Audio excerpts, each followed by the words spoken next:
Hey, what's up, guys? Thanks for tuning in. The power of three. I like doing things in three. Not really sure why. It's just a bad habit, I guess. I don't know. Anyway, three topics. Just gonna come across them. Try to keep things interesting. So yeah, let's begin. All right. Number one. I figure I bring this up because that whole scare with the whole coronavirus stuff that's going around, really freaking people out. You know how I know this? Because Walgreens, CVS, and Rite Aid are completely sold out of either cleaning supplies or face masks. It's insane. If you look on Amazon, like right now, the prices are like $70 for like the Curade, medical masks in bulk. It's crazy. Like, what is this? The zombie apocalypse now? Like, I don't know. I mean, yes, it's cool to take seriously and all, but guys, just calm down just a little bit, all right? Watch the news, see what's up, and I guess, handle it how you would handle anything else. Just, be smart about it. Anyway, about that, why do people insist when they're sick to show up to work? So, I don't care where you work at because, it's all the same. If you're sick, you're sick. I'm not talking like, a case of the sniffles. I'm talking like, bronchitis, upper respiratory infection, flu, whatever. Stay home. Now, if it's like, a situation where your work doesn't let you stay home, which I think is like ridiculous. I mean, why would you expose other people to a cold or whatever and mess up your entire department? I don't know, it just doesn't seem right to me, especially when you're dealing with the public. It doesn't make any sense. It's counterproductive actually because you're at risk at affecting your staff. That brings production level down, and I don't know. Maybe you don't have the paid time off, leave or whatever the situation is. I don't know. I don't know. People feel like, oh, I could rough this out, which is great. Sure. I mean, look, I'm kind of guilty too. I'm more of a homeopathic, herbal medicine kind of guy. But if I'm sick, I'm sick. Gonna try and make time to get an appointment. No matter what kind of strings I have to pull to get off from work, I'm gonna do it. Because I don't know. Long run, I guess you just it's respectful for not just the other employees, but your body. How much can you take? I don't know. Maybe it's like a thing where you can't afford to go to the doctors. I think that's an issue too. I mean, that's kind of like why I'm on Bernie Sanders bandwagon. I mean, free healthcare doesn't sound that bad, even if it is like a tax and all. But if you weigh the pros and cons of that, I mean, free medicine is free medicine. So if you could get better faster, it's better for all of us, right? Um, I don't know. That's just my opinion. I think it's a selfish act for people that are sick and still go to work. I mean, if you absolutely can't do nothing about it, then you know. But also, I feel like your boss should kind of like step into or take some kind of precaution. Like since I work in a clinical environment, if you're sick and you insist on working, they give you like a face mask to wear. Whatever the case, I don't know. And even if you can't afford like the copay or whatever, like when I was sick on a holiday and I knew my doctor's office was closed, so they have these things set up around the city or I guess wherever whoever's watching, you might have this too. They're called like urgent cares. It's like a clinic for people that I guess don't have insurance. You could show up. I mean, yeah, you still gotta pay, but it's not as much as a like crazy hospital bill if you were to go to the emergency room. So you just walk in. You can set up an appointment online now. That's what I did. And I mean, I'm fortunate enough to have insurance, but for other people, I'm sure the copay would not be that much. And I get prescribed medicine that got me through until I got to see my actual primary doctor. So you know, there's always that option if you can't go to your actual doctor's office or don't have a doctor. You go to an urgent care, whatever. Um, I'm just saying, if you're sick, don't put other people at risk. Stay home if you can.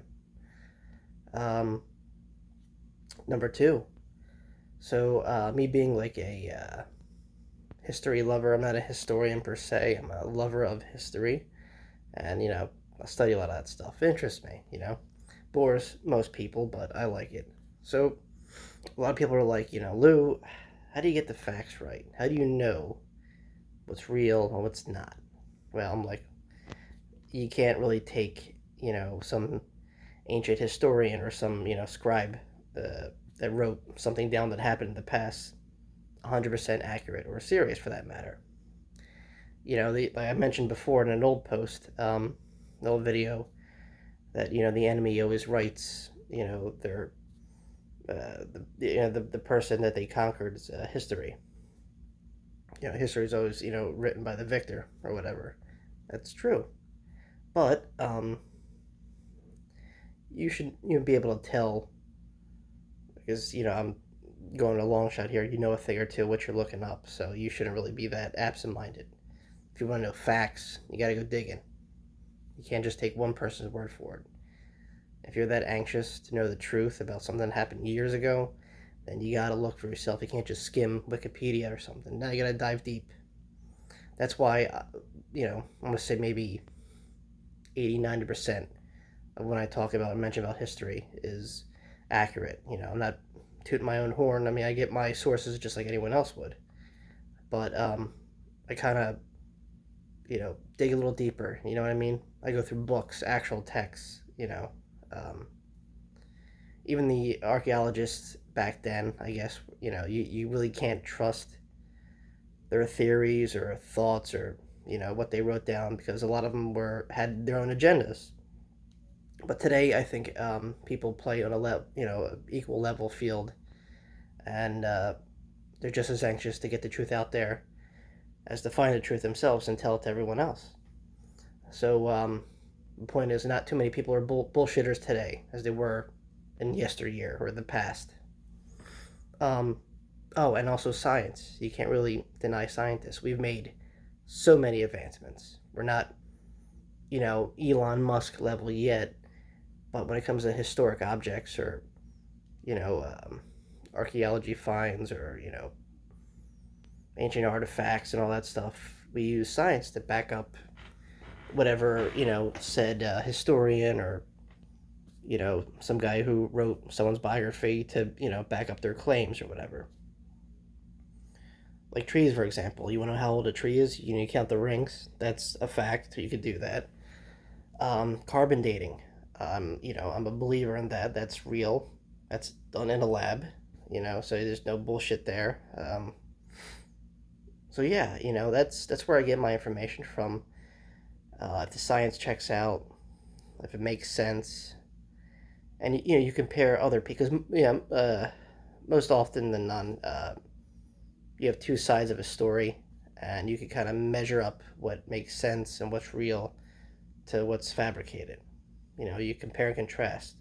If two people say the same exact line, just word different, then odds are it's the fact. But if one person says, a truth about someone, and the other person is like, fabricated some entire story that's way opposite of, what person A said, then, there lies the problem. Then you gotta be like, okay, well, let me see, who's telling the truth here. Let me, find out about this guy. Let me find out about this guy. Did he have a problem? Is he biased? Yada, yada, yada. Anyway, that's my answer to that. To, people that are skeptics or don't believe in history like that. Yes, a lot of it's sugar-coated. A lot of it's, fabricated, whitewashed, blackwashed, I guess. Whatever the case that makes you scratch your head and think, did this really happen? I say to that, believe in the science, believe in yourself, and the only way, to find the truth, because the truth is out there. I like that quote. You just gotta find it. Dig deep. You got some time to kill? Hey, look. Go beyond Wikipedia. I know you guys are smarter than that, so I have faith. Um, oh, and lastly, number three, um, decision making. Now, let me just explain. So, I could handle like crazy life changing situations, no problem. I can give that thought, but I sweat the small stuff. I know it's dumb, but I do, and it's annoying. I think it's because I have OCD. I'm almost certain I have OCD because I'm like that at work. Everything has to be like uniformed and just up to my standards. I'm picky like that in certain aspects. I think that affects my decision making or trying to pick and choose. Personally, I think um, in today's world we have a lot of options and it's confusing. It is. It's no more two. It's like three or four or five. You have a whole slew of options to pick. Whether it be shirts, video games, books. Um, I don't know, anything, any material object that you like. There's like 50 of the same thing, just different, you know. And you gotta kind of like pick and choose and really give it thought. I'll give you an example. So let's say there's like a band you like or a group, whatever, a movie T-shirt, right? And there's three shirts, and each one has like a different graphic on it. But let's say one graphics is better than the other one, and one isn't quite as clear, but the material's better, and they all cost around the same. So now I gotta think like, okay, well, if I get this one, it'll last longer, but I don't like the picture on it. If I get shirt two, it looks cool, but will it shrink? And three doesn't really appeal to. You see what I mean? I really gotta like churn gears for stupid stuff, right? And it does. It gets in the way sometimes. It's kind of annoying. Um, but it's there. I'm getting a little better at it. It's like trying to be good at like a sport or some kind of newfound hobby. I you know I'll pick something. It could be like two options, and I'll pick option two, and I'll change my mind. I'm like, oh no, I mean number one, and then I'll like totally regret that. And I'll be like, ah, I should have got two. So something little like that. I know it's stupid. I know it's meaningless, but it's annoying. And do any of you have that problem?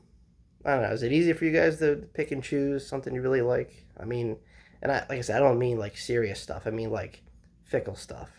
You know, something like you if you could, you would rather get both, but you either can't afford both, or you try to see which one would benefit you better, whatever material item that would be. Or maybe not material items. Maybe it's something serious, and you just can't make up your mind sometimes. It's like I said, it's very annoying and very frustrating sometimes. But I've been getting better. I sometimes I wish I could pull like a 8 ball, like a magic 8 ball out of thin air. I'm like, okay, which one should I choose, and let that kind of like do the deciding for me. But that's going a little off the edges there. But whatever. Um. So yeah, three things, knocked them out. Um, I just felt like kind of like making a video. I had a bunch of topics to talk about today. I had some time to kill, and I was like, why not make a short video, a little short-ish, and combine them all three. So it'd be something interesting instead of hearing me babble about some complaint or something that bothers me or whatever. That's not positive. I figure let me combine, consolidate three topics, so it wouldn't be kind of like dragged on. All right, guys. Well, if you have anything to add, especially with the last one, comment down below. And hey, look, help me out if you can. Like I said, I don't make a living off this stuff, but a like here and there would definitely be cool. Or a comment. Don't be a stranger. I won't attack you. I promise. I won't reach through the screen. All right, guys. As always, thanks for listening. Really do. The little bit that do see this or stumble upon it and actually can make sense out of my mumbling self. Thanks for watching. But yeah, until next time, guys. Peace, and I'll see you all later. Take it easy.